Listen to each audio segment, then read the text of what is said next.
El libro de Apocalipsis, capítulo 4. Note la palabra de nuestro Dios. Nuevamente dice: después de esto, miré y he aquí una puerta abierta en el cielo, y la primera voz que oí, como de trompeta, hablaba conmigo, dijo: sube acá, y yo te mostraré las cosas que sucederán después de estas. Y al instante yo estaba en el Espíritu, y he aquí un trono establecido en el cielo, y en el trono uno sentado. Y el aspecto del que estaba sentado era semejante a piedra de jaspe y de cornalina, y había alrededor del trono un arco iris semejante en aspecto a la esmeralda. Y alrededor del trono había 24 tronos, y vi sentados en los tronos a 24 ancianos, vestidos de ropas blancas, con coronas de oro en sus cabezas. Y hoy meditamos en el verso 5 también. Y del trono salían relámpagos, truenos y voces, y delante del trono ardían 7 lámparas de fuego, las cuales son los 7 espíritus de Dios. Un trono establecido en el cielo, un trono establecido en el cielo. Dios predica una gran verdad. Su trono es firme, su trono es grande, su trono es sublime y está en los cielos. Ahora nosotros tenemos que aprender algunas lecciones de ese trono.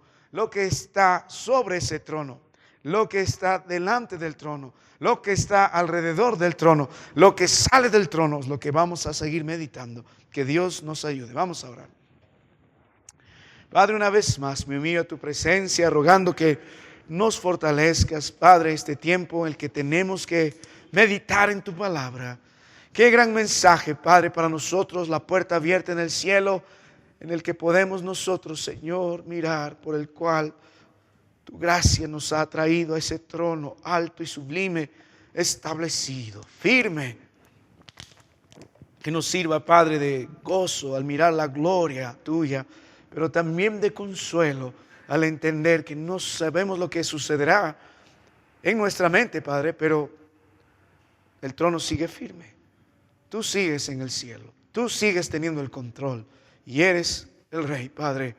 También este trono establecido en la iglesia y establecido en el corazón nuestro. Bendice tu palabra, permítenos seguir contemplando al Rey. En Cristo te ruego, amén. Hermano, por favor, puede usted ocupar su lugar, puede sentarse. Estamos estudiando el libro de Apocalipsis. Oh, hermano mío, esta tarde tuve el privilegio de predicar en un servicio para la iglesia. La Biblia dice allá en el cementerio. El pastor Pablo Taipe nos pidió un servicio para allá y bueno, prácticamente me tocó predicar la palabra de Dios. ¿Cuánto consuelo hay para aquel que parte en Cristo Jesús? Cuánta esperanza abrigamos los que en algún momento entraremos en la presencia de Dios. Y algo que me cautivó bastante es el consuelo de los familiares al ver que alguien amado, tan querido, ha partido con gozo a la presencia del Señor. Cuánto alienta el corazón de algunos de nosotros al ver que nuestra esperanza en Cristo es verdad, que no estamos nosotros tomando esto como algo hipotético. Ojalá sea, es una realidad. Y cuando suceda lo que suceda con nosotros, debe haber consuelo, debe haber paz, debe haber gozo en nosotros, porque como estamos estudiando el libro de Apocalipsis, para el creyente hay una puerta abierta en el cielo. Oh, la gracia de Dios la abrió. La invitación de Cristo sigue ahí. Uy, cuánta realidad se hace, la estrechez de la mano del Señor. La invitación sube acá, sube acá. Hay una sola forma de entrar a los cielos. Aún este amado hermano en el Señor Juan entiende esta realidad. Aún en visión, aún estando presente en su espíritu allá, tiene que ser por gracia, por medio de la fe en Cristo Jesús. La puerta del cielo ha sido abierta. La puerta es Cristo Jesús. Y el atractivo del cielo, según el libro de Apocalipsis en el capítulo 4, gracias a Dios por las calles doradas, todo lo que resplandece en oro, por las piedras preciosas que encontraremos al paso, por ese mar de vidrio, por ese árbol de la vida que está ahí, por la comunión que tendremos con los que nos antecedieron en Cristo Jesús. Pero el atractivo del cielo es un trono establecido es el trono de nuestro Dios. Ninguno será un verdadero creyente y abrigará una esperanza real en vida eterna si no entiende sobre ese trono establecido. No solo está firme en el cielo, no solo es eterno, no solamente somete a todos a su voluntad, no solo predica la grandeza y la gloria de nuestro Dios, sino que ese trono establecido en el cielo es el trono establecido en la iglesia, es el trono establecido en nuestras familias y es el trono establecido en nuestros corazones. Predica que Cristo Jesús es nuestro Rey. La palabra de Dios nos anima desde el Antiguo Testamento. En Isaías 45, 22 dice: mirad a mí y sed salvos todos los términos de la tierra, porque yo soy Dios y no hay más. Y la palabra de Dios en el Nuevo Testamento dice lo mismo en Hechos 16, 31. Cree en el Señor Jesucristo y serás salvo tú y tu casa. Creemos en el Cristo que estuvo en medio de nosotros, caminó en la tierra, predicó su evangelio y nos invitó a venir a Él. Creemos en el Cristo que derramó su sangre en la cruz del Calvario, pero también creemos en el Cristo resucitado y aquel que está sentado en la diestra del Padre. Nuestra fe descansa también en aquel que intercede por nosotros, en aquel que gobierna en majestad, en gloria, sentado a la diestra del Padre. Creemos en aquel que está sobre el trono, un trono establecido en el cielo. Ese es nuestro Rey.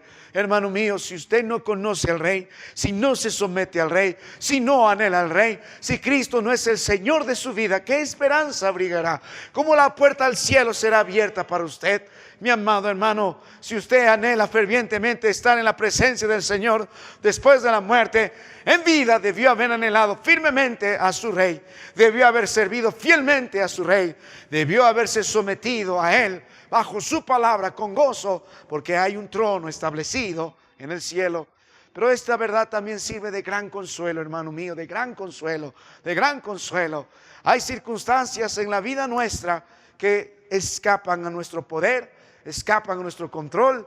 Hay peligro, hay miedo, algunos sufren terribles problemas, enfermedades, aflicción, amenazas, pero hay algo que nos consuela. Hay un trono establecido en los cielos. En el libro de Daniel 2, Daniel se consoló y animó a entender y a creer en Nabucodonosor que hay un Dios en los cielos. Tú podrás hacer lo que quieras, pero hay un Dios en los cielos. Tú eres injusto y obras en tu iniquidad con el poder que tienes, pero hay un Dios en los cielos. Hay un amado hermano por el que oramos constantemente. Probablemente nunca más nos vuelva a visitar, es el pastor Doug Miller. Espero que oren por él, un amado hermano, así de gran bendición para las iglesias aquí en el Perú. Y él predicó un mensaje: pero hay un Dios en los cielos. Él está pasando por momentos difíciles con su salud. Les pido que esta iglesia siga orando por mi hermano Doug Miller. Es un amado pastor, pero el consuelo sigue en él. Pero hay un Dios en los cielos. Tenemos enfermedades, pero hay un Dios en los cielos. Hay hermanos que han recibido malas noticias, tienen una enfermedad incurable, pero hay un Dios en los cielos. Pero hay un Dios en los cielos. Hay problemas en el hogar, pero hay un Dios en los cielos. Su trono sigue firme. Puede consolarse con esa verdad. Así que la palabra de Dios en el año 90 después de Cristo está recorriendo las iglesias. En el capítulo 1 la gloria de Cristo, el capítulo 2 y 3 el mensaje de este Cristo glorioso para cada una de las iglesias. Esto es necesario para que después de entender quién es Cristo, después de someternos que Él es el Señor en las iglesias y escuchar su reprensión y su consuelo, ahora tenemos que mirar la esperanza en esa puerta abierta en el cielo y un trono establecido en el cielo. La iglesia debe mirar en Cristo Jesús dónde está su Señor y a dónde nosotros vamos. Hay un trono establecido en el cielo y el Señor nos dijo después de esto, versículo 1, miré y he aquí una puerta abierta en el cielo. Vimos el tiempo, vimos el énfasis, vimos la atención, vimos el significado de la invitación. Oh, la gracia del Señor. Estamos viendo la verdad, un trono establecido en el cielo por la gracia, por el Espíritu en el Señor, y en esto estamos nosotros meditando. Así que rápidamente volvamos a la palabra de nuestro Dios. Y si Dios ha establecido en el cielo su trono, ¿cómo lo ha establecido? ¿Cómo nosotros debemos entender cuál debe ser nuestra actitud al trono establecido en el cielo?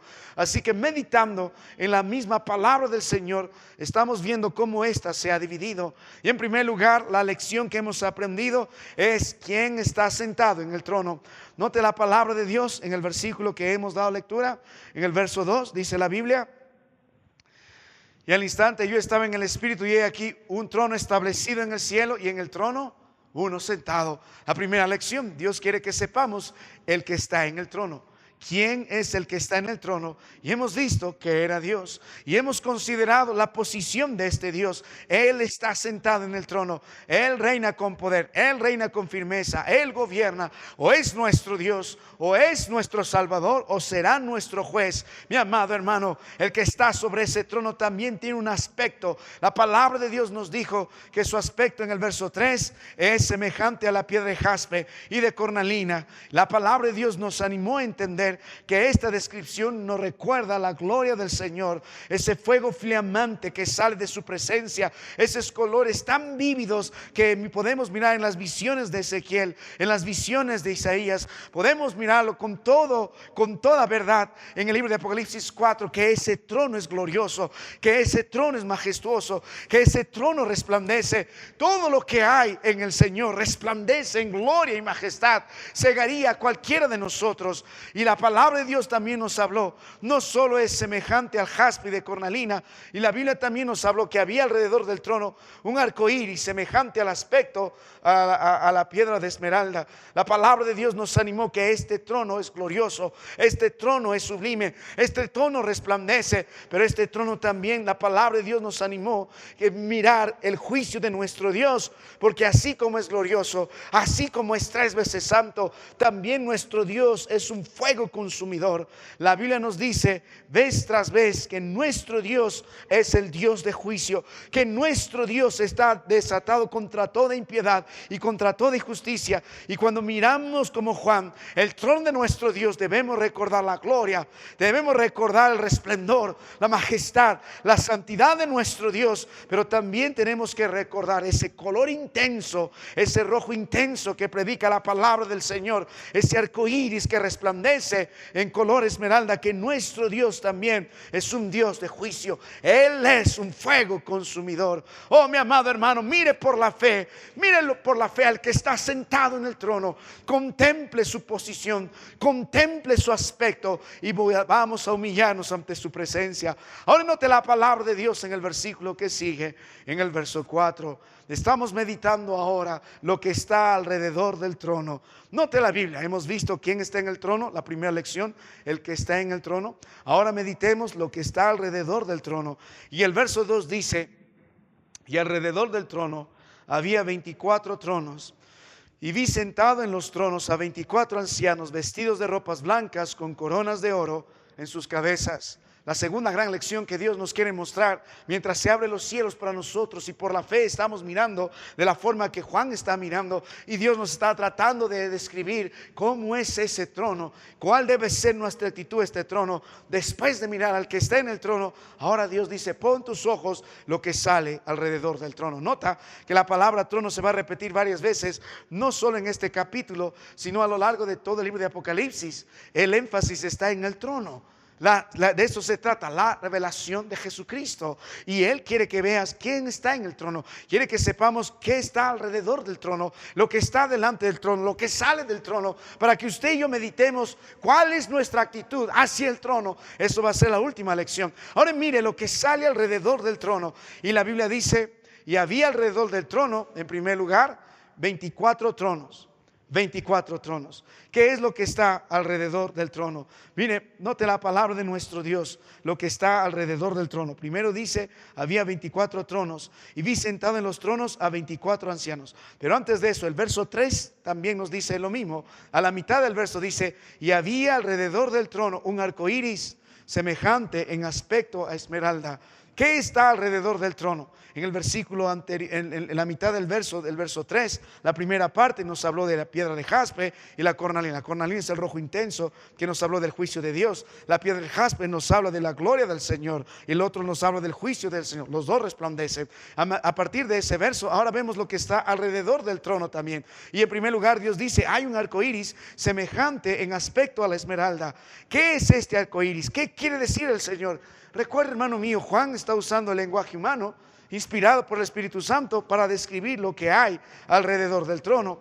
Y Dios dice que hay un arco iris, Y este arco iris es semejante al aspecto de la esmeralda. Esta piedra es que predomina en esta piedra preciosa, es el color verde. Una y otra vez en la palabra de Dios usa esta descripción una vez más para hablar de la gloria esplendorosa del Señor. Mire el libro de Ezequiel capítulo 1 verso 28.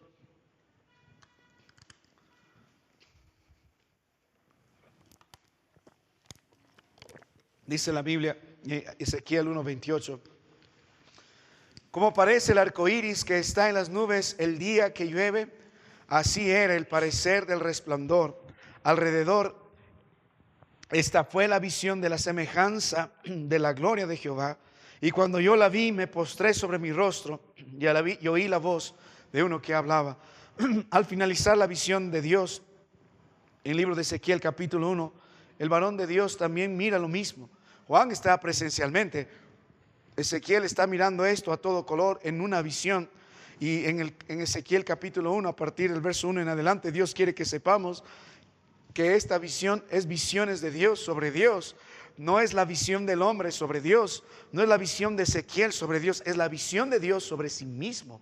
O sea, Dios está mostrando a Ezequiel cómo es bajo los ojos de Dios mismo. Lo mismo sucede en el libro de Apocalipsis. Cada vez que habla la palabra de Dios, hablando de la gloria y el trono de nuestro Dios, relacionado con el arco iris, está poniendo el énfasis en su gloria. ¿Cuán diferente es el uso del símbolo del arco iris en nuestros días? Lo usan para describir a este grupo que lleva un mensaje totalmente pervertido de la palabra de Dios. Desde el libro de Génesis, en el capítulo 9, Dios usó el arco iris para mostrar su gloria, para mostrar su beneplácito. Y la palabra de Dios nos dice en Génesis 9, en el versículo 13, después del diluvio, Dios dijo: mi arco he puesto en las nubes, el cual será por señal de pacto entre mí y la tierra. Y sucederá que cuando haga venir las nubes sobre la tierra, se dejará ver entonces mi arco iris en las nubes. Y me acordaré del pacto mío que hay entre mí y vosotros y todo ser viviente de toda carne. Y no habrá más diluvio de aguas para destruir toda carne. El arco en las nubes y lo veré. Estará el arco en las nubes y lo veré. Y me acordaré del pacto perpetuo entre Dios y todo ser viviente con toda carne que hay sobre la tierra. Verso 17, Génesis 9, 17. Dijo pues Dios a Noé: esta es la señal del pacto que he establecido entre mí y toda carne que está sobre la tierra. Este pacto que Dios está afirmando es un pacto incondicional, porque no depende del hombre, sino depende de la promesa de Dios que se hizo a sí mismo. Él prometió que no habrá más diluvio.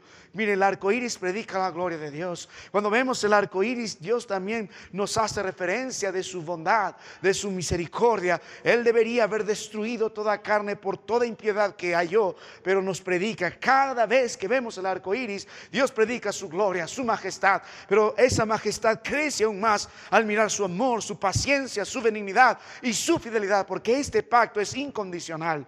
Incondicional como el hombre se comporte. Dios prometió sobre sí mismo que no habrá una vez más diluvio de la forma que hubo. Ahora note la palabra del Señor una vez más. Vuelva a las escrituras, hermano, en el libro de Apocalipsis capítulo 4. Entonces estamos mirando lo que está alrededor del trono. Lo que está alrededor del trono. El aspecto era como arco iris. Cuando estemos en los cielos, miraremos más allá que un simple arco iris. Es la gloria de Dios resplandeciendo, su majestad, pero también predica su gracia, su misericordia. Su gloria se hace más grande por su amor, por su paciencia, por su fidelidad hacia el hombre. Ahora note la palabra de nuestro Dios, libro de Apocalipsis capítulo 4, y note la Biblia en las escrituras lo que sigue. La Biblia dice en el versículo 5, capítulo 4, mire qué más hay. Hemos visto hay un arco iris alrededor del Señor. El versículo 4 dice: y alrededor del trono, mire qué más había: 24 tronos, y vi sentados en los tronos a 24 ancianos, vestidos de ropas blancas, con coronas de oro en sus cabezas.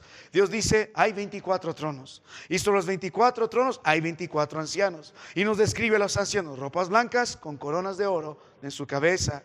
Qué interesante es entender esto. He leído muchos comentarios de muchos teólogos, predicadores de estos días, de conservadores, de liberales, y a lo largo de todo este tiempo se ha compilado mucho.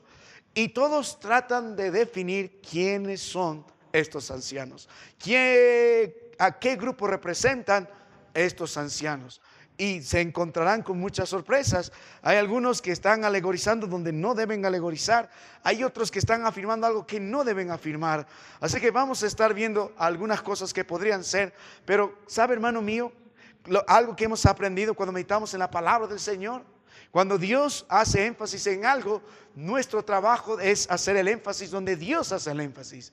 La religión pone énfasis donde no debe poner énfasis. Por ejemplo, cuando hablamos de las celebraciones de Navidad, la religión pone énfasis en detalles que no hay en la palabra de nuestro Dios.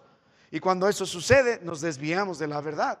Nosotros debemos poner el énfasis donde Dios pone el énfasis. Entonces, volviendo a la palabra de Dios, primero quiero que noten el énfasis. ¿Dónde está el énfasis? Más allá de quiénes son estos ancianos, la palabra de Dios nos muestra a lo largo de las escrituras qué es lo que van a hacer.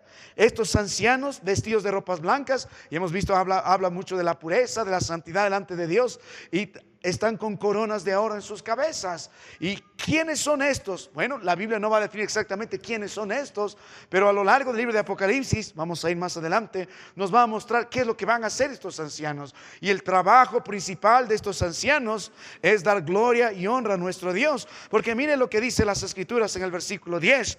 Los 24 ancianos se postraron delante del que está sentado en el trono y adoran. Dice, y adoran al que vive por los siglos de los siglos, y echan sus coronas delante del trono, diciendo, Señor, digno eres de recibir la gloria y la honra y el poder, porque tú creaste todas las cosas y por tu voluntad existen y fueron creadas. El énfasis está en lo que hacen. El énfasis está en la dirección que ellos toman al humillarse ante el Señor, al glorificar su santo nombre. Entonces partamos por eso antes de definir y proponer quiénes serán estos 24 ancianos. Vuelva a la palabra de Dios entonces, Apocalipsis capítulo 4, que está alrededor del trono. Y hemos visto quién está en el trono, hemos visto su posición, hemos visto su aspecto de nuestro Dios, de nuestro Salvador, de nuestro Rey poderoso y temible. Ahora estamos viendo lo que está alrededor del trono y hemos visto el arco iris, la gloria de Dios. Y la gloria de Dios es más grande aún por su misericordia, por su verdad y su fidelidad hacia nosotros. Pero también alrededor del trono están estos 24 ancianos y la palabra de Dios nos dice estos 24 tronos. Ahora quiero que vean algunas posibles interpretaciones de lo que puede ser. No olviden que el énfasis aquí está más en los que ellos son que lo que están haciendo. ¿Qué es lo que están haciendo? Porque ahí está el mensaje al final de todo. Vamos a ver quiénes son estos seres vivientes. Pero tanto ellos como los que están alrededor del trono y los que vamos a estar delante del trono tenemos una sola actitud, y es de gloria y honra al Señor. Nuestro trabajo es unirnos con estos seres vivientes, es unirnos con estos 24 ancianos para decir, digno eres de recibir gloria y honra y el poder, porque tú creaste todas las cosas y por tu voluntad existen y fueron creadas. Y luego es nuestro trabajo unirnos en el cántico de las multitudes celestiales, dando gloria y honra al Cordero que ha sido inmolado por nosotros. Esa es la actitud en la que debemos vivir aún, y lo haremos por toda la eternidad, no solo en la tierra, sino en los cielos. Así que miren en primer lugar la palabra de nuestro Dios. Libro de Hebreos capítulo 1 verso 14. Vamos a ver estos temas, la referencia a estos 24 tronos y donde están estos 24 ancianos. Nos dan la idea de que reinan. Nos da la idea de que reinan en Cristo, al igual que el Señor también reinan. La figura del trono tiene que ver con eso, con juzgar, con reinar. Y Hebreos 1:14 nos va a ayudar un poco en eso. La Biblia dice, no son todos espíritus ministradores enviados para servicio a favor de los que serán herederos de la salvación.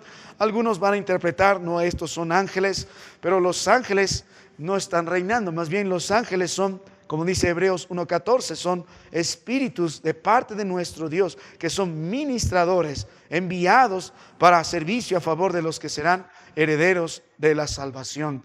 Si usted ve, y algún día estudiaremos angelología, le llaman, pero el trabajo de los ángeles son siervos de nuestro Dios.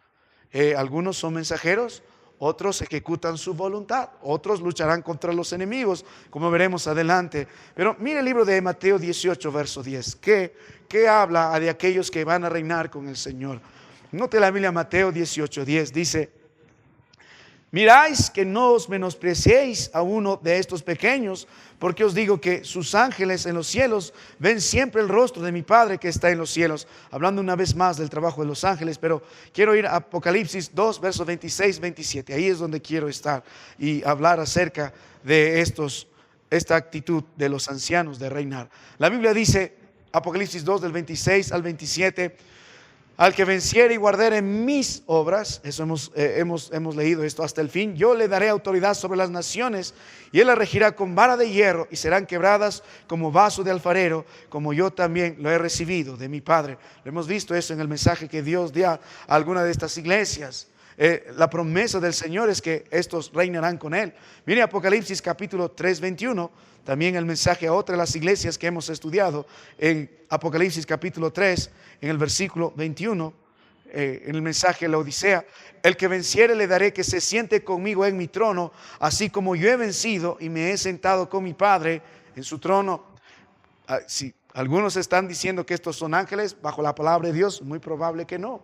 Más bien el énfasis de reinar con Él lo está haciendo a los creyentes. Mire Apocalipsis 5 en el versículo 10. La Biblia dice Apocalipsis 5, 10. Y nos ha hecho para nuestro Dios reyes y sacerdotes y reinaremos sobre la tierra. Y lo mismo nos dijo en Apocalipsis en el capítulo 1, en el verso 5. La Biblia dice, y de Jesucristo el testigo fiel, el primogénito de los muertos y el soberano de los reyes de la tierra, al que nos amó y nos lavó de nuestros pecados con su sangre y nos hizo reyes y sacerdotes para Dios su Padre. Ahora, si va a Apocalipsis capítulo 20, en el versículo 4, también la Biblia nos da un poco más de luz. Dice, y vi tronos y se sentaron sobre ellos los que recibieron facultad de juzgar, y vi las almas de los captados por causa del testimonio de Jesús y por la palabra de Dios, los que no habían adorado a la bestia ni a su imagen, y que no recibieron la marca en sus frentes ni en sus manos, y vivieron y reinaron con Cristo 1000 años.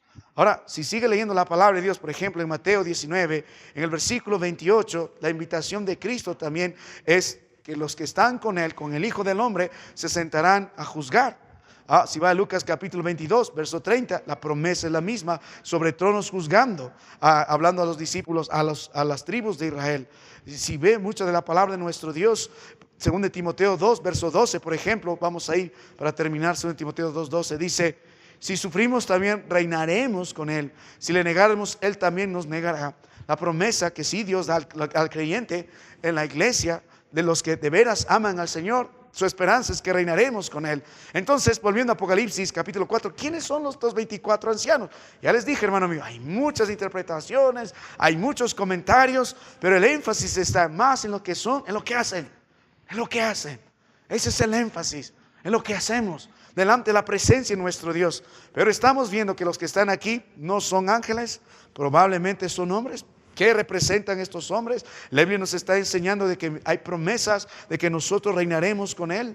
Ahora, si vuelve a la palabra de nuestro Dios, un momento, la Biblia dice en Apocalipsis 4, no solamente que estos ancianos que representan madurez en el Señor, y hemos hablado mucho de ancianos del Antiguo al Nuevo Testamento, pero note la Biblia de qué están vestidos, de ropas blancas.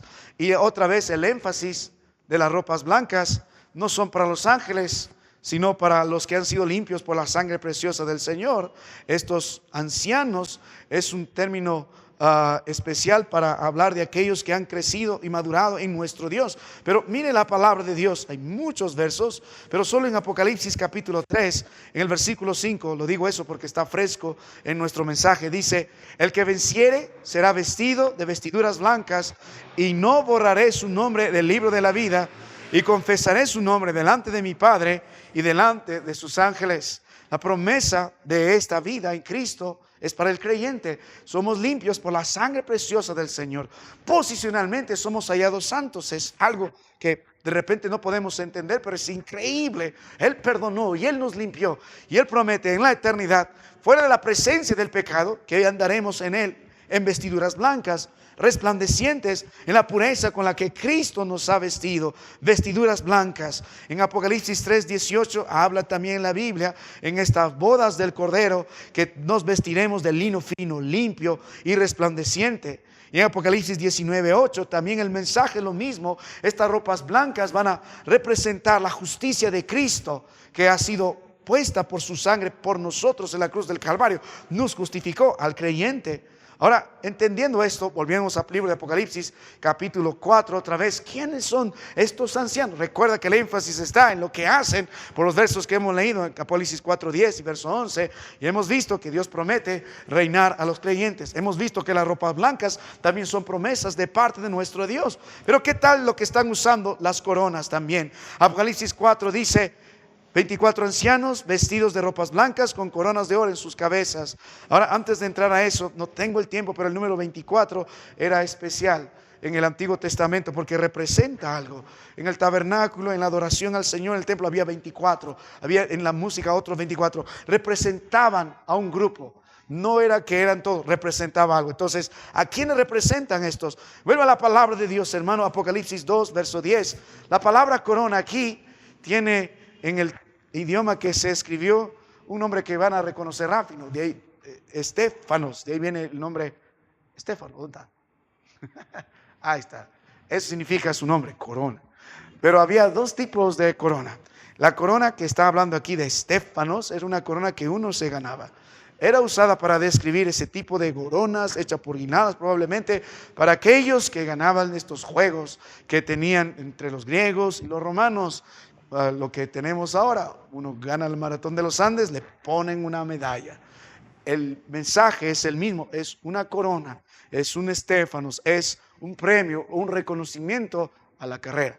Entonces, en ese contexto, Apocalipsis 2:10 dice lo mismo para los hermanos que han sido fieles hasta la muerte. Sé fiel hasta la muerte y yo te daré esta corona, la misma palabra, Estéfanos de la vida. Ahora, mire 1 Corintios capítulo 9, verso 25, el apóstol Pablo prometiendo lo mismo. Dice: todo aquel que lucha, de todo se abstiene. Más abajo Pablo dice: ellos a la verdad para recibir una corona incorruptible, hablando de la misma palabra Estéfanos, pero nosotros una incorruptible. Ellos una corona corruptible, nosotros una incorruptible.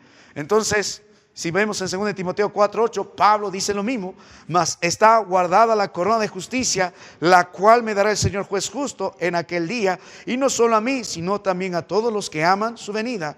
Lo mismo vamos a ver en varias porciones de las Escrituras. Por ejemplo, en 1 Pedro 5:4, la corona incorruptible de gloria. Y la palabra de Dios en Santiago 1:12, la corona de vida que Dios ha prometido a los que le aman. Entonces podemos ver que esta promesa no son a los ángeles, sino ha sido al creyente. Entonces vemos los ancianos encajan con los creyentes, las vestiduras encajan con los creyentes, las coronas de oro también encajan sobre los creyentes. Entonces, ¿quiénes son?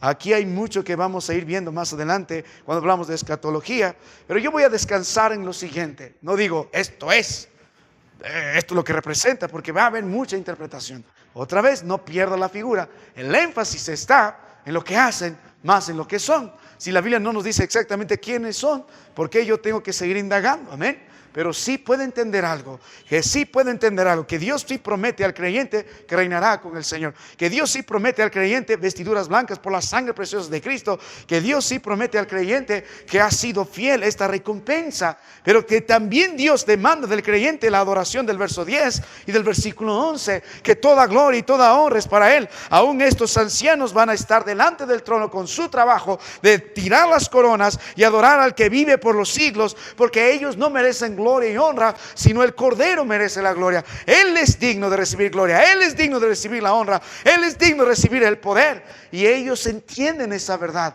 Probablemente podríamos decir que esto representa este grupo de 24 que siempre representaba el número 24 para describir los príncipes en el santuario, representando a los 24 grupos de sacerdotes levíticos o las 24 divisiones del cantante en el templo. Bueno, básicamente podrían representar a un grupo mayor. Probablemente pueden representar a la iglesia, al grupo de creyentes en Cristo Jesús. Esto va a verse más adelante, de repente lo veremos con mayor detalle, porque veremos que habrán creyentes durante la tribulación también. Los judíos van a ser creyentes en la segunda venida del Señor, pero creemos que esto va a representar a la iglesia. Pero hermanos, no pierdas, el énfasis está en lo que hacen.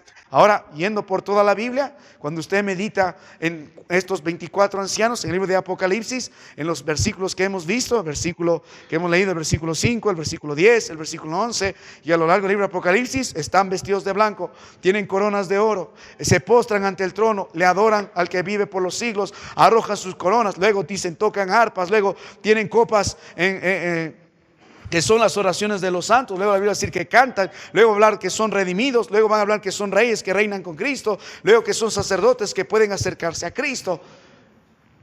El énfasis en la Biblia, más en lo que son, está en lo que ellos hacen y su trabajo delante del trono. Creo que aquí para nosotros hay una gran lección. Estos que están alrededor del trono entienden, Él es el Rey, yo no. Él merece gloria, Él merece honra. Y estamos aquí por pura gracia del Señor. Nuestro trabajo es reinar con Él. Nuestro trabajo es ser sacerdotes con Él. Nuestro trabajo es darle la gloria y honra a nuestro Dios. Nuestro trabajo es decir, Él es digno, nosotros no. Los que están alrededor del trono entienden esto. Gracias al Señor, hermano mío, por el énfasis que Dios pone.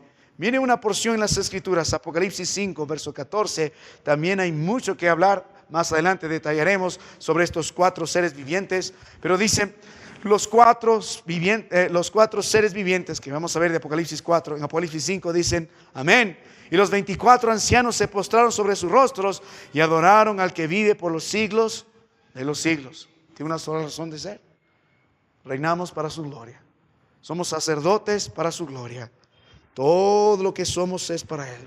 Todo lo que hemos ganado es para Él. A Él sea la gloria y a Él sea la honra. De eso se trata. Hermano, si hay un trono establecido en el cielo, hay un trono establecido en esta iglesia. Debemos entender quién está sentado en ese trono. Debemos ver su posición. Él es el Rey, Él gobierna, Él es el pastor, es el Señor, es el soberano de esta iglesia. Y también es el que juzga. Podemos nosotros hacer algo en contra de este Rey. Y es glorioso, es majestuoso, pero también es fuego consumidor. Pero debes entender también lo que está alrededor de ese trono. Y la Biblia dice, mira su gloria. Y su gloria se hace más majestuosa en este arco iris por su gracia, su amor y su verdad es lo que resplandece en el trono. La Biblia también quiere que veas que todo lo que está alrededor del trono está para darle gloria y para estar darle honra. No hay nada que nosotros merezcamos. Aún las coronas son para el Señor. Aún nuestro puesto de servir es para la gloria y honra del Señor. En donde Dios nos ponga. Lo que podamos representar. Porque cada uno de ustedes que son varones son ancianos de su hogar. Y su trabajo, llevar a su familia, a los suyos, al trono. A que ellos vivan dando la gloria y honra del Señor. Es nuestro propósito. Es nuestro trabajo. Y deben meditar mientras estudiamos en esto. ¿Hay un trono establecido en su hogar? ¿Quién es el Rey? ¿Su familia conoce al Rey? ¿Cuál es la actitud que la familia tiene delante del Rey? ¿Cómo viven delante del trono? Ahora, mire la palabra de Dios rápidamente. Apocalipsis capítulo 4, tercera lección. Hemos visto lo que está en el trono. Hemos visto lo que está alrededor del trono. Ahora mire lo que sale del trono. Lo que sale. Esto sale del trono. El versículo 4 dice, y alrededor del trono había 24 ancianos. Hemos visto eso. Verso 5. Y del trono salían relámpagos, truenos. ¿Y qué dice? Y voces. Tercera lección. ¿Qué es lo que sale del trono? Ahora, de la presencia de Dios, donde vemos el trono, Juan vio qué es lo que está saliendo. Y la Biblia dice relámpagos, luego dice, en lo que estamos leyendo, dice relámpagos, truenos, y luego dice voces. Vamos a ver dos cosas que salen del trono. Relámpagos y truenos, que van siempre relacionados, y luego salen voces. ¿Cómo es esto posible? ¿Qué es lo que Dios quiere enseñarnos para nosotros, la iglesia, cuando estemos un día a su presencia? Y cómo hoy debemos vivir así. Porque no es desconocido para el creyente el cielo. Dios nos da una descripción de lo que nos espera y el atractivo es el trono. Si no conocemos al trono y el que está en el trono, su presencia, su gloria, su majestad en la tierra, ¿cómo evidenciamos que somos creyentes y anhelamos el cielo? Si lo que nos espera es el trono establecido en gloria y majestad, y nuestra actitud única por la eternidad es darle gloria y honra al que está en el trono. Ahora, la Biblia dice ¿qué sale del trono? Y la Biblia primero dice los relámpagos y truenos. Y cuando vemos esta expresión relámpagos y truenos, que están ambos juntos, y siempre se usan en un contexto especial. Últimamente nuestro valle y varias ciudades de nuestro Perú afectadas por las lluvias han experimentado, y sabemos que son relámpagos y truenos. Cuando estábamos en uno de los días en el campamento de Tingo María, no sé si era 1 de la mañana o 2 de la mañana, nos retumbó el campamento, ¿no? ¿Recuerda? ¡Prum! Saltamos de casa. ¿Qué fue eso? Los truenos en Tingo María son truenos. Si estuvieras afuera, se alumbraría como de sol. Relámpagos y truenos. Cuando la Biblia habla de esto, ¿qué le produce a usted el relámpago y el trueno? ¿Qué le produce? ¿Temor? ¿Admiración? ¿Nos hace ver a nosotros pequeños? ¿Impotentes? No hay voz que supere el estruendo de un trueno. No hay nada que pare la fuerza de los relámpagos. En el libro de Éxodo capítulo 19, verso 16, es así como Dios se presenta a su pueblo en primer lugar. Aquí María tiene que guardar las panderetas, todos tienen que hacer, no hay para no hay tiempo, porque estás ante la presencia de este Dios. Él predica que Él es temible. ¿Sabe nuestro problema? ¿Por qué nuestra vida no es cristiana? ¿Por qué seguimos en pecado? ¿Por qué seguimos en nuestra maldad? ¿Por qué seguimos en nuestra religiosidad? ¿Por qué somos tan indiferentes al Señor? Porque no le conocemos. No le tememos. Mire, Éxodo 19, 16 dice: aconteció que el tercer día, cuando vino la mañana, vinieron truenos y relámpagos y espesa nube sobre el monte, su gloria y el sonido de bocina muy fuerte, y se estremeció todo el pueblo que estaba en el campamento. El plan de Dios para su pueblo: yo quiero morar con mi pueblo. Y antes de morar con mi pueblo, yo quiero que sepan quién soy yo. Soy un Dios grande, soy un Dios temible, soy el verdadero Dios. Y descendió sobre ese monte en su gloria, en su majestad, y resplandeció. En la actitud de este pueblo va a ser de temor. Por favor, ya no hable el Dios que hablas tú, Moisés. No vaya a ser que perezcamos. Ese Dios descendió luego de ese monte a un tabernáculo. Y luego descendió a esa casa donde vivió por mucho tiempo, hasta que Dios retiró su gloria. Cuando este pueblo menospreció al Señor, le dejó de temer como temía. Pero Él sigue siendo grande y temible, y aprendió a temerle a Él, experimentando el juicio de Dios por 70 años. Luego la gloria de Dios no se ve que vuelve hasta que Cristo está nuevamente con nosotros, y su gloria resplandeció, y vimos su gloria como el unigénito de Padre, lleno de gracia y de verdad. Ahora el plan de Dios es que ese Dios temible vive en el corazón del creyente a través de su espíritu. Si usted es un cristiano, debería vivir en un temor constante ante este Dios. No es un horror, es un temor reverente. Mire, el libro de Ezequiel 1, verso 13.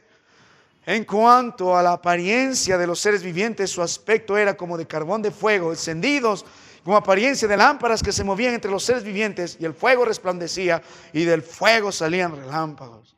De seguro, si usted hubiéramos tenido la misma visión, pero ahora lo debemos tener porque miramos por la fe en la palabra de Dios, ¿cuál será la actitud nuestra ante un Dios así?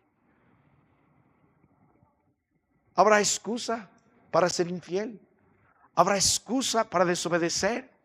¿Habrá excusa para vivir en nuestra vida religiosa, hipócrita, llena de maldad, mirando lo que sale del trono? Hermano, el Dios que hemos venido a adorar esta noche es este Dios. Y en este instante del trono sigue saliendo su gloria, su majestad, su poder, mostrando Él es temible. ¿No me cree? Es el Dios de esta iglesia. Este Dios es temible. Él va a defender su gloria. Él va a defender su santidad. Él va a defender su nombre. Él va a defender su palabra. No hay consentidos en Él.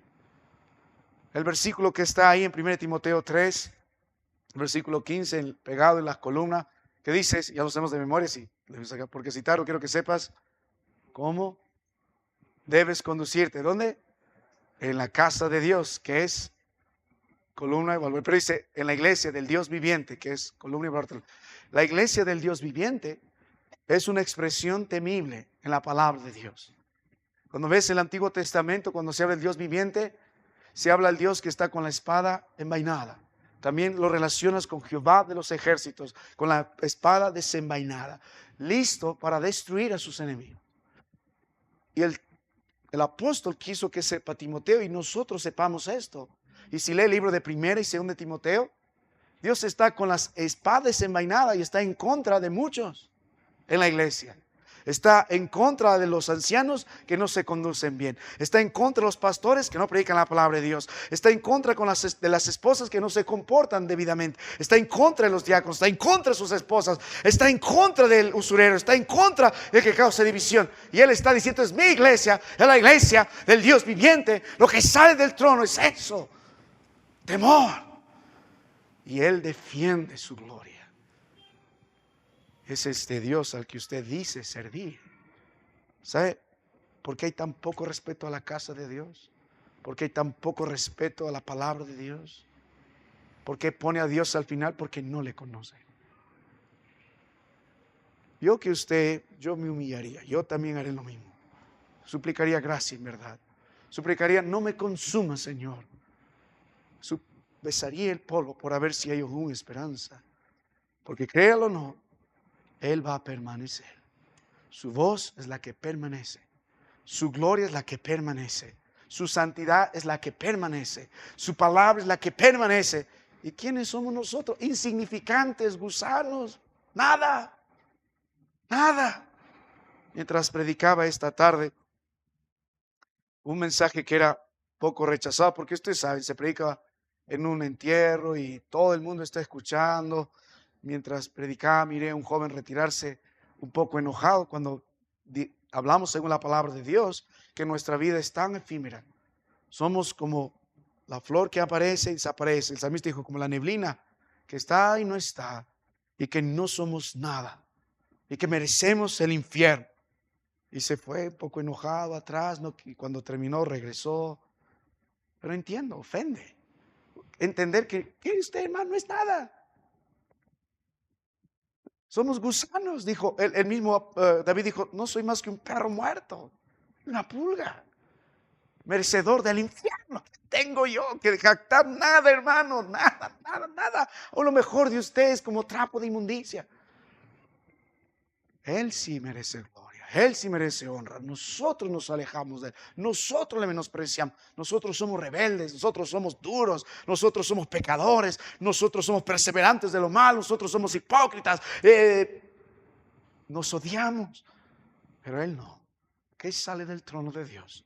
Miren la palabra de Dios, Salmo 77, verso 18. ¿Qué más sale del trono de Dios? También sale su voz. Y la voz del Señor no es como la voz de algunos que creen que han escuchado a Dios.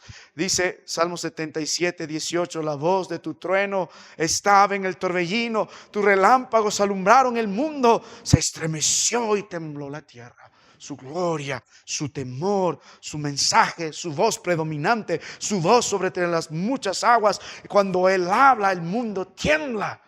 Mire el libro de Apocalipsis capítulo 8, verso 5.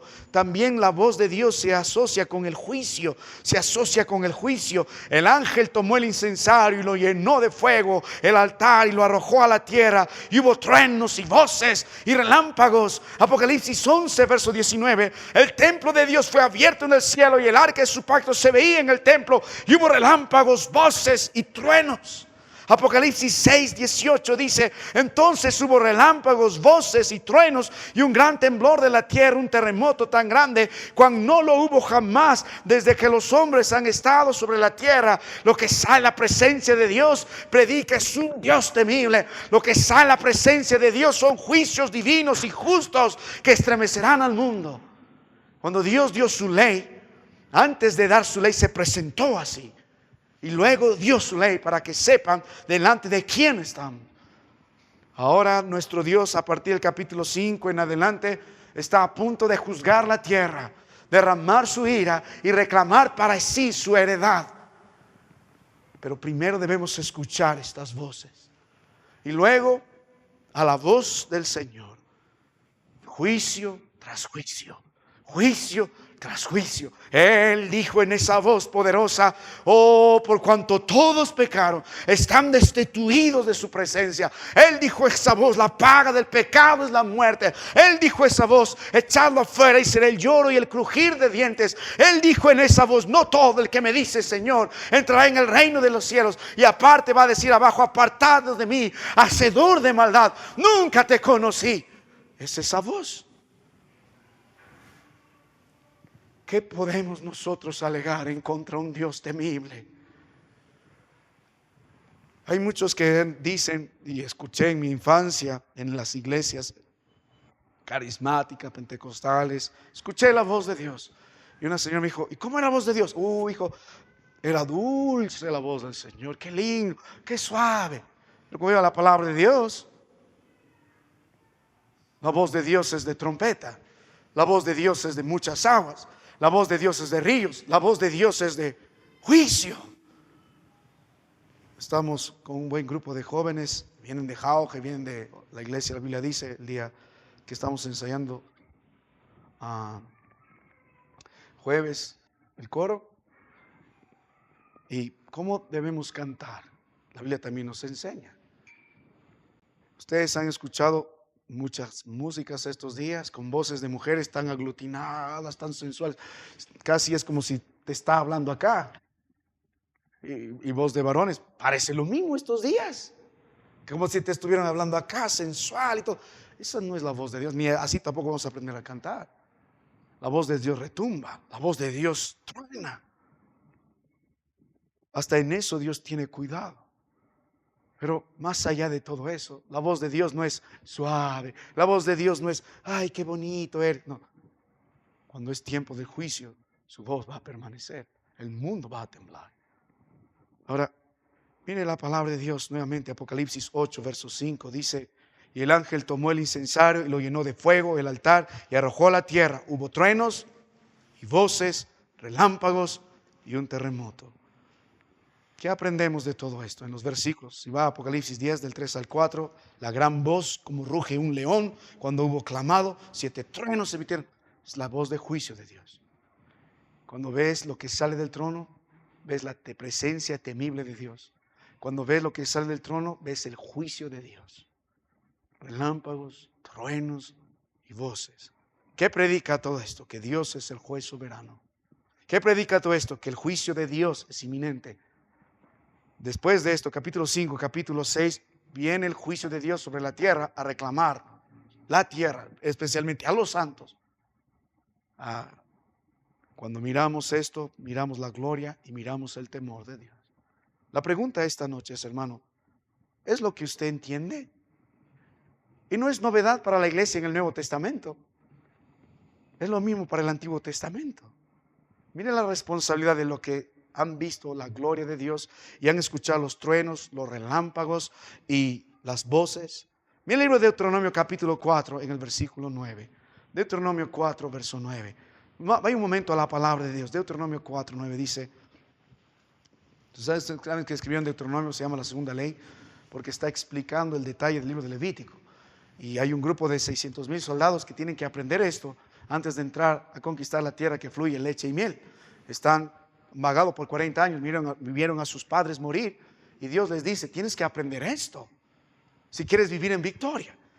Por tanto, guarda tu alma con diligencia para que no te olvides de las cosas que tus ojos han visto, ni se aparten tu corazón todos los días de tu vida. Antes bien, ¿qué dice? Las enseñarás a tus hijos y a los hijos de tus hijos. ¿Y qué es lo primero que debe enseñar? Verso 10. El día que estuviste delante de Jehová tu Dios en Horeb, cuando Jehová me dijo: reúneme el pueblo para que yo les haga oír mis palabras, las cuales aprenderán para ¿qué? Temerme todos los días que vivieren sobre la tierra, y las enseñarán a sus hijos. Y os acercasteis y hoy pusisteis al pie del monte, y el monte ardía en fuego, hasta en medio de los cielos con tinieblas, nube y oscuridad. Y habló Jehová con vosotros de en medio del fuego. Oísteis la voz de sus palabras, mas la excepción de oír la voz ninguna figura visteis. Y él os anunció su pacto, el cual os mandó poner por obra los 10 mandamientos, y los escribió en 2 piedras. Pero el verso 10 dice, el día que estuvisteis delante de Jehová, ese día que experimentaste ese temor, ese día que escuchaste los relámpagos, viste los truenos, los relámpagos y sentiste la voz de Dios, ese temor quiero que le enseñes a tus hijos. El pueblo no obedeció. Por eso ni bien pudieron, se olvidaron de Josué y los demás, porque esta segunda generación fue desobediente. No enseñó a la tercera generación a temer a Dios. Mire su hogar, hermano. Si está destruido por el pecado, si hay rebeldía en sus hijos, es porque hay un varón que no enseñó el temor a Dios a su familia. Fracasó. Era su trabajo. Y es nuestro trabajo enseñar a los nuestros vivir en ese temor. ¿Qué sale la presencia de Dios? Su verdad. Él es temible. Su gloria, su juicio. Vive delante de ese Dios. ¿Ha enseñado esa verdad a sus hijos? Hermanos, para terminar esta noche, vamos a ver la semana que viene lo que está delante del trono y lo que continúa después. Hay varias verdades que quiero meditar, lo que está junto y alrededor del trono y lo que se dirige al trono. Hay 3 lecciones más para terminar la otra semana. Pero mire, la gracia del Señor ha sido tan bueno con nosotros. Muchos se preguntarán, ¿y por qué? ¿Por qué a ellos? Algunos dirán, pero no lo merecen. Todo lo que podemos ver. ¿Y la verdad, hermano, lo merecemos? No. Es por gracia. Pero la pregunta de todo esto es, materialmente se está haciendo un gran esfuerzo. La gente que nos ayuda, la gente que trabaja, los que estamos viendo, tratamos de hacer algo que quede, que sea bueno y que quede, que dure. Incluso uno de los contratistas que está trabajando, trayendo estas grandes maquinarias que vacían concreto y todo, dijo, está muy bien lo que están haciendo. Y en su manera de razonar dijo, algo que debe estar bien construido son las iglesias. Porque cuando hay desastres vamos a tener que venir a las iglesias. Y si algo sucede en Huancayo, yo voy a venir a esta iglesia. Bueno, en su mente piensa algo que tiene que hacer que dure. Pero ¿cuál está la garantía para esta iglesia que esto durará? No solo son los buenos fierros que hay y el material que está, el tipo de concreto, todo lo que quieran. Es la iglesia, la gente. Nosotros somos la iglesia. Dios nos advirtió, tú dices yo soy rico, ten cuidado de eso, tenemos que tener cuidado de eso. Más bien somos pocos, somos pobres. Él es grande, Él es temible.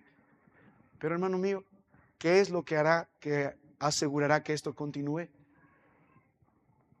Que un grupo de hermanos piadosos en el Señor, a la generación que viene, enseñe que nuestro Dios es grande, es temible, que enseñe. Él es el Señor y esto es para su gloria y para su honra. Y vivimos para su gloria y vivimos para su honra. Que le repita la palabra del Señor para que no aparezca una tercera generación que olvidó a Josué y olvidó a los demás que estaban con él. Qué triste sería que todo esto con el tiempo se use para otro asunto. Puede ser que nuestra generación trate de levantar el estandarte de la verdad durante estos años, pero ¿qué de la generación que viene? Es responsabilidad de los padres enseñar esto. Nuestro sueño para esta iglesia, que sea una iglesia que glorifique el nombre de Dios, que podamos producir en la gracia del Señor predicadores, pastores, misioneros, evangelistas, que nos reproduzcamos hasta lo último de la tierra, mejor que esta generación, mejor que esta, hermanos, su generación está pasando. ¿Qué es lo que hizo? ¿Qué es lo que enseñó? Mostró el trono de Dios. Que Dios nos ayude. Hemos visto quién está en el trono, hemos visto lo que está alrededor del trono, hemos visto lo que sale del trono. No se vaya, vamos a ver lo que está junto y alrededor del trono y vamos a ver lo que se dirige al trono. Ahí es donde debemos de veras meditar nuestra actitud al trono. Que Dios nos ayude. Vamos a terminar en oración. Padre, gracias por tu palabra, gracias por las verdades, gracias porque hay un trono establecido en el cielo. Perdónanos, Señor, si nuestro corazón se ensalzó, se levantó, si vivimos, Señor, como si no hubiera un rey, si nuestra vida en lo secreto predica que somos pecadores, teniendo delante un rey. Perdónanos, Señor. Cambia la actitud de este pueblo, mi actitud. Establece este trono en nuestras vidas, en las familias, en la iglesia. Que hay hombres que tomen la responsabilidad, como estos ancianos, de llevar a su familia a los pies de Cristo Jesús. Enseñar a los suyos a temer a Dios, a glorificar su santo nombre. A enseñar a otros que Él es el Rey, que Él es el Salvador, no hay otros. Que ellos se pregunten, Padre, si conocen al Cristo de la Biblia como deben conocerle, si le aman como deben amarle, si disfrutan y gozan de su gloria de la forma que tú esperas. Perdónanos si no es así. Límpianos, Señor. Danos el poder de lo alto para vivir en la victoria. En Cristo te ruego. Amén. Hermanos, gracias por su atención. Nos ponemos de pie. Vamos a despedirnos en oración, cantando y luego en oración.